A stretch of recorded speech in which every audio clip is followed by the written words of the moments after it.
Espoir pour le cœur troublé. Billy Graham. Nous lisons la 4e de couverture. Comme aucun auteur auparavant ne l'a fait, Billy Graham répond avec audace et compassion aux questions qui troublent le cœur humain.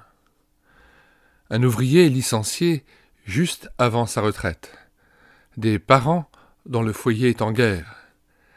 Une mère dont l'enfant est décimé par la drogue. Un entrepreneur prospère qui ne peut remplir le vide de sa vie. Tôt ou tard, chacun de nous expérimente la douleur et la frustration que nous apportent les temps que nous vivons. Nous nous sentons écrasés par la récession économique ou peut-être impuissants devant notre santé qui se détériore. Tout va mal, les gens nous déçoivent et les problèmes s'accumulent. Nous voulons améliorer notre vie, mais il semble que nous vivions juste sur le bord d'une autre catastrophe. Et nous savons tous qu'il n'y a pas de solution instantanée pour guérir le cœur troublé. C'est ce qui a poussé Billy Graham à écrire ce nouveau livre que la sagesse des années et l'expérience du ministère lui ont inspiré.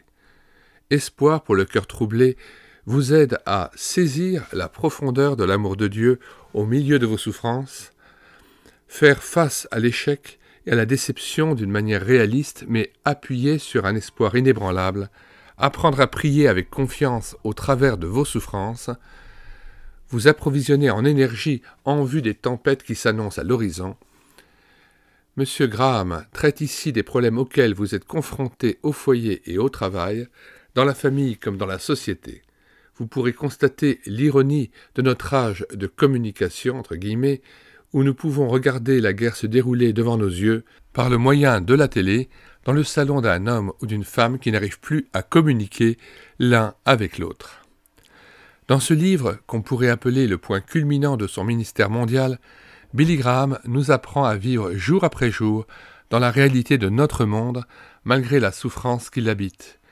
Et il nous donne non seulement l'espoir de survivre, mais aussi de triompher, et cela malgré l'avenir incertain. Billy Graham, 1918-2018, a été un instrument privilégié pour apporter la bonne nouvelle de Christ. Ses célèbres croisades d'évangélisation l'ont conduit dans tous les continents et il est devenu le pasteur confident de plusieurs chefs d'État à travers le monde. Ses livres, qui sont devenus des best-sellers, comprennent Des pas qui s'approchent, Les anges, Comment naître de nouveau, La paix avec Dieu, Le Saint-Esprit et Le secret du bonheur. Il vit avec sa femme, Ruth Bell Graham, dans les montagnes de Caroline du Nord. Espoir pour le cœur troublé, édité par World Communication Canada en 1993, 233 pages. Alors, avant de lire l'avant-propos, nous signalons que nous avons mis le lien de téléchargement de cet ouvrage dans les commentaires de cette vidéo, ainsi que le lien de téléchargement d'autres ouvrages de Billy Graham dont nous avons assuré la réédition numérique, et le lien de plusieurs ouvrages dont nous avons pris en charge l'audiobook, notamment Le secret du bonheur et Renaître. Le téléchargement se fera à partir du site médiathèquechrétienne.fr, site comportant déjà 1400 ouvrages dont nous avons assuré la réédition numérique et que vous pouvez télécharger à tout moment et gratuitement. médiathèquechrétienne.fr. Lecture de l'avant-propos. Dans mes voyages au cours des années, j'ai découvert que les gens étaient les mêmes partout à travers le monde. Cependant, ces dernières années, je me suis rendu compte qu'il y a un problème grandissant que je résumerai en un mot, le désespoir. C'est peut-être que nous recevons les nouvelles de conflits, de problèmes, de désastres, de guerres, etc., de façon trop rapide, presque à la minute même où ils se produisent, en comparaison des années d'avant, où il fallait des semaines, parfois des mois et même des années avant d'entendre parler d'un événement. Mais il y a quelque chose d'encore plus insidieux aujourd'hui. Ce sont les gens des sociétés les plus influentes, des sociétés les plus prospères, qui ressentent ce sentiment de désespoir et d'impuissance. Peut-être que le plus grand besoin psychologique, spirituel et physique de tout être humain est le besoin d'espoir. le célèbre cardiologue Dr McNair Wilson a noté dans son autobiographie « Les progrès du docteur, Doctor's Progress », l'espoir est le médicament que je prescris plus que tout autre. L'espoir peut guérir presque n'importe quoi.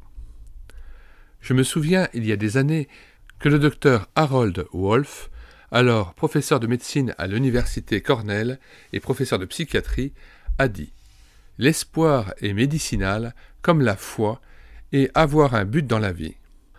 Cette affirmation ne relève pas vraiment de la foi, mais la conclusion confirmée d'expériences scientifiques méticuleusement contrôlées.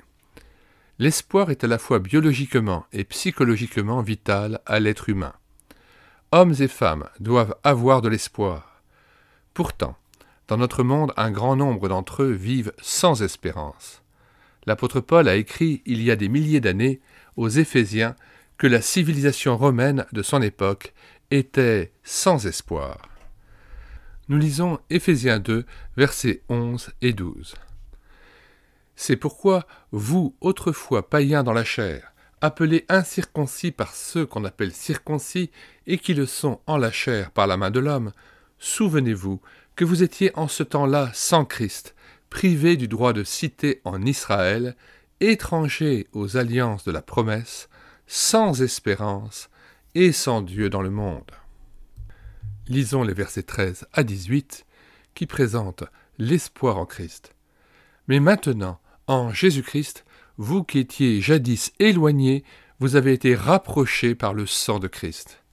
Car il est notre paix, lui qui des deux n'en a fait qu'un et qui a renversé le mur de séparation, l'inimitié, ayant anéanti par sa chair la loi des ordonnances dans ses prescriptions, afin de créer en lui-même, avec les deux, un seul homme nouveau, en établissant la paix, et de les réconcilier l'un et l'autre en un seul corps, avec Dieu par la croix, en détruisant par elle l'inimitié.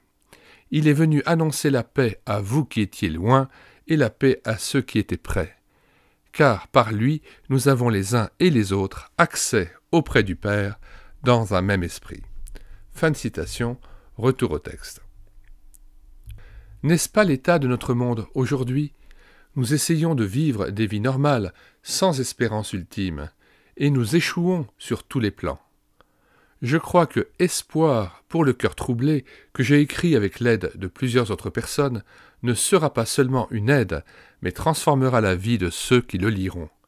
Mon vœu et ma prière pour ce livre, c'est qu'il apporte une nouvelle espérance à des milliers qui souffrent présentement de ce mal terrible qu'est le désespoir.